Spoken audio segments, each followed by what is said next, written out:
ఇక్కడ చాలామంది మా డైరెక్టర్ మారుతి గారు పరిచయం చేసిన వ్యక్తులే ఉన్నారు. సో, అందరి కెరీర్‌లో బావుండాలి. ముఖ్యంగా సప్తగిరి అంటే తన హాస్యం చాలా బావుంటుంది. మా ఫస్ట్ అసోసియేషన్ ప్రేమ కథా చిత్రం నుంచి ఇప్పటివరకు చాలా సినిమాలు చేశాం.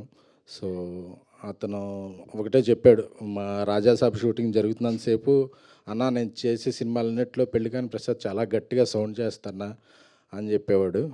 సో, ఆ సౌండ్ చేసే టైం వచ్చింది. మార్చ్ 21న ఈ సినిమా రిలీజ్ రేపు పెయిడ్ ప్రీమియర్‌లు కూడా వేస్తున్నట్టున్నారు. సో, చక్కటి సినిమాలకి ఎప్పుడు డిస్ట్రిబ్యూషన్ నుంచి మంచి సపోర్ట్ అందించే ఎస్‌విసి సంస్థ గోల్డెన్ హ్యాండ్ ఈ సినిమా మీద పడిందంటే హర్షిత్ గారికి ధన్యవాదాలు. ఈ సినిమాని సపోర్ట్ చేస్తున్నందుకు. ఈ సినిమాలో ఒక కొత్తగా హెయిర్ స్టైల్‌తో కనిపిస్తున్న శ్రీనివాస్ గారికి, అలాగే ఆ రోజుల్లో నుంచి ఈ రోజుల్లో గుర్తుంచుకున్న మా సాయికి, సో అలాగే హీరోయిన్ ప్రియాంక శర్మ గారికి, మీ కూడా ఒక ఉజ్వల భవిష్యత్తు ఉండాలని కోరుకుంటున్నామండి.